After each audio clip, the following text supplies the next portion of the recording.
안녕하세요. 서천입니다. 그 일이 있었던 것은 아마 2002 월드컵 경기 전후 무렵일 겁니다. 당시에 저는 절의 사보를 컴퓨터로 손수 편집해서 그 편집한 데이터를 외장하드에 담아 서울 충무로에 가서 인쇄를 해오곤 했습니다. 그날도 개간지 인쇄를 위해 충무로에 일을 맡겨놓고 남대문 시장에 볼 일이 있어서 걸어서 갔습니다. 명동성당 앞을 지나던 중 어떤 중년의 신사 한 분과 마주쳤는데요. 그분이 저에게 대뜸 이렇게 묻더군요. 스님은 어디서 오셨습니까? 그런 경우에는 일반적으로 경북 봉화의 어느 사찰에서 왔습니다. 이렇게 했을 겁니다. 그런데 그 느닷없는 질문에 저는 이렇게 대답했습니다. 온 곳에서 왔습니다. 그랬더니 그 신사분은 고개를 갸우뚱하며 그 참 철학적인 대답이네요 하면서 가시더군요. 사람들은 남의 일에 관심이 많습니다.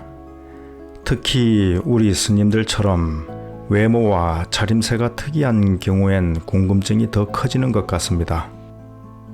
어디에서 왔는지, 출가는 언제, 왜 했는지, 지금 어디에 사는지 등 누구나 가질 만한 의문들이 있지 않습니까? 예전에 제가 주지로 있었던 한 사찰에 공양주 보살님이 있었습니다. 그분은 성격도 좋고 인심도 후했지만 남의 일에 관심이 많은 게 약간의 흠이었습니다. 예를 들면 절에 처음 찾아온 사람을 붙들고 개인 신상에 대해 꼬치꼬치 캐묻는 것입니다. 낯선 사람에 대해 궁금한 점이 있는 것은 이해할 수 있지만 그 사람의 입장에서는 상당히 불쾌할 수도 있습니다. 정신 바짝 차리지 않으면 말려들어 신상 정보를 탈탈 털리게 되죠. 그렇게 알아낸 남의 신상 정보는 나중에 다른 사람들과 이야기할 때 무심코 나올 수도 있겠죠. 제가 그것을 알고는 그 공양주 보살님을 불러서 콕 집어서 아주 따끔하게 말했습니다. 자기 스스로 말하지 않는 한 남의 일에 대해서 알려고 하지 마세요. 그렇게 남의 개인적인 일을 꼬치꼬치 묻는 것이 얼마나 큰 신뢰인 줄 압니까? 무엇이 그렇게 궁금한가요? 남에 대해서 알려고 하지 말고 자기 자신에 대해서나 더 알아보려고 하세요. 자기 자신에 대해서 궁금해해야 합니다. 이렇게 말했습니다.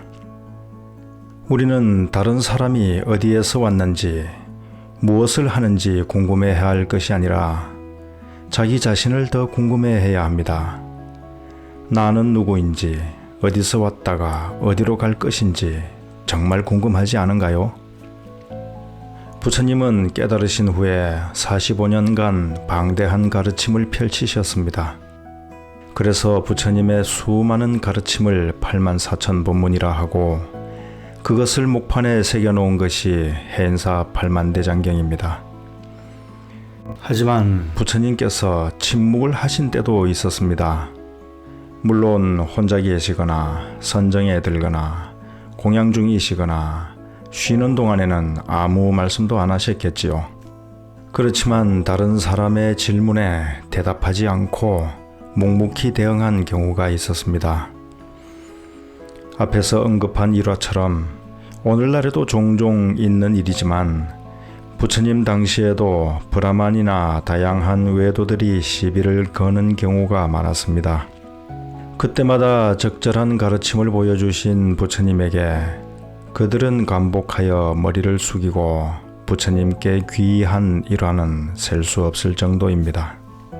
바른 가르침을 들었을 때 순순히 인정하기도 하지만 예의 없고 공격적이고 자기의 믿음이 맹신적이어서 말이 통하지 않는 경우도 있습니다. 제가 예전에 한 도반 스님과 함께 영주 시내의 거리를 걸어가고 있었습니다. 그때 단정히 차려입은 어떤 여성이 다가오더니 저 스님 하길래 예 하며 발걸음을 멈추고 그분을 돌아보았죠. 그랬더니 그분의 말이 예수 믿고 천당 가시. 라고 함과 동시에 우리 둘은 큰 소리로 하며 웃어버렸습니다. 예의 없는 사람에게 웃음으로 대했으니 꽤 괜찮은 응대였던 것 같습니다. 부처님께서는 대답하지 않아도 되는 5가지 경우를 알려주셨습니다. 이것을 오부답이라고 합니다. 첫째, 수행 정도를 시험하기 위해 묻는 것에는 대답하지 말라. 둘째, 참으로 배우기 위한 것이 아니라 그냥 하는 질문에는 대답하지 말라.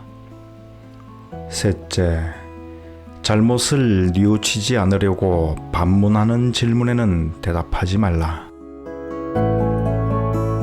넷째, 조언을 받아들일 의사가 없으면서 묻는 것에는 대답하지 말라. 다섯째, 남을 곤란하게 하고 비난하기 위해 묻는 것에는 대답하지 말라. 이와 같은 5 형태의 질문에 대답하는 것은 아무 의미가 없을 뿐 아니라 불필요한 시비나 논쟁을 불러일으킬 수 있기 때문에 대답할 필요가 없다고 하신 것입니다. 이것을 보면 부처님께서는 항상 진실한 말을 하라고 하신 것을 알 수 있습니다. 여러분도 혹시 누군가가 대답하기 곤란한 질문을 해오더라도 당황하지 마세요. 묵묵히 가만히 있거나 그냥 미소로 대답하는 것도 좋겠죠. 그 사람이 질문을 하는 것도 자기 자유지만 대답을 하고 안 하는 것도 나의 자유가 아닙니까? 반드시 대답을 해야 할 의무는 없는 것입니다. 괜히 남의 번뇌망상에 휘말리지 말아야 합니다.